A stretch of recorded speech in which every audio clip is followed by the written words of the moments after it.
My Home Makeover Prayer by yours truly, Nanika Edwards. Jesus, builder of all life, oh, rebuild this haunted house of strife. Rid my home of demon heist and poltergeist.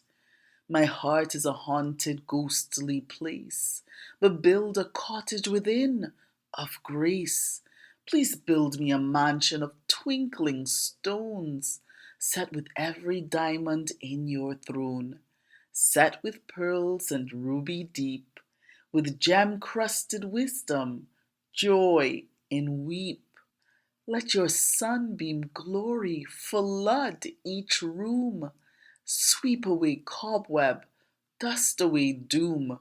Birth me yet from Lady Wisdom's womb. Hang lanterns, put flowery candles here. Let me know your loving warmth and care. Oh, dry my every unwept tear. Jesus knocking on my broken door. Please come in to leave no more. Pour in your balm where my soul is sore. Make this a home of life and love, of rainbow joy and promise cove, of Papa love and the sweet peace dove. Smash the strong man with champion might.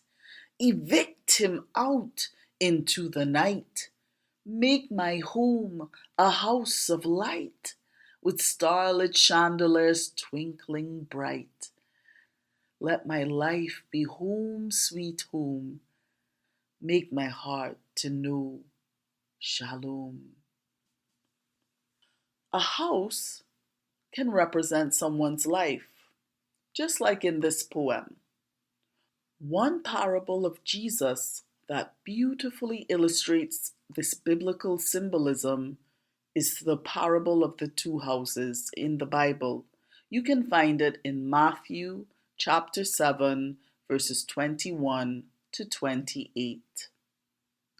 Sometimes dark and ugly things come into our life, our metaphorical home, often through no fault of our own. If you feel like you're almost literally walking around in a haunted house, battling monsters all alone, please know that Jesus cares and is on the case. He led me to write this poem just for you. When you don't have the words, you can pray this poem to him.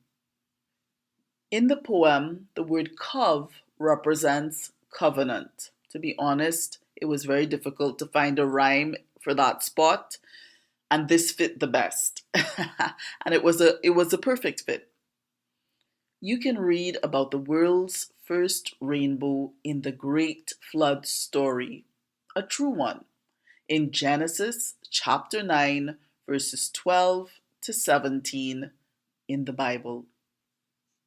Shalom means peace. It's a word that comes from Hebrew.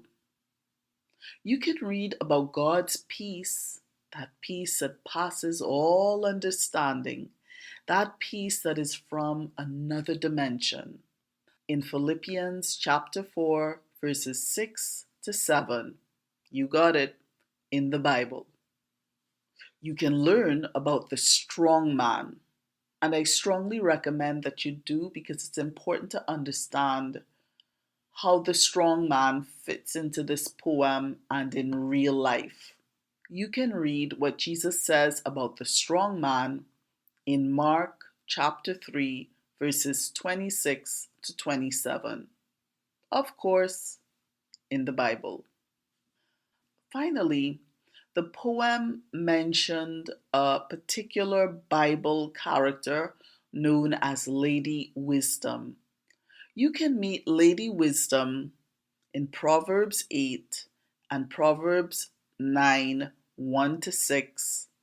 You know how it goes in the Bible.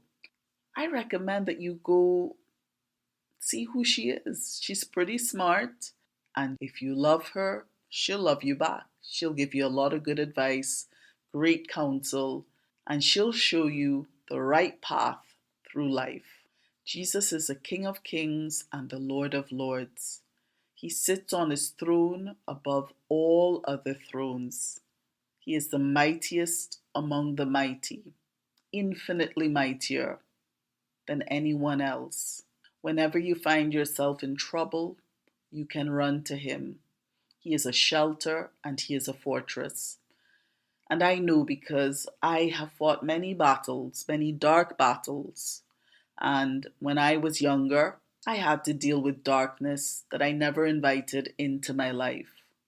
But whether you are walking a similar path, or whether you're walking that path simply because maybe you did invite that darkness into your life somehow or the other, however it got there, just know that Jesus does care and he wants to help you.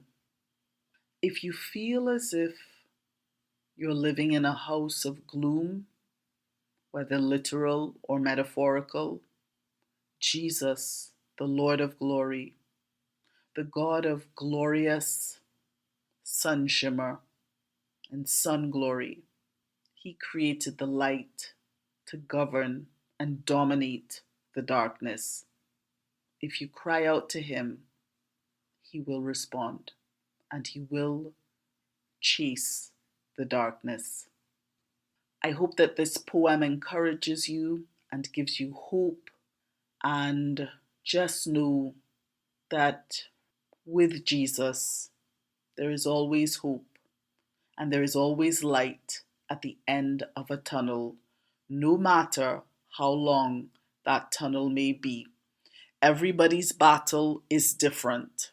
The way God strategizes victory for each war and for each challenge, for each struggle is different. For each person, it's going to be different. But call out to him, cry out to him, and he will answer. He will respond. I hope that this video was encouraging for you, and I wish you shalom. Until the next video, do be well.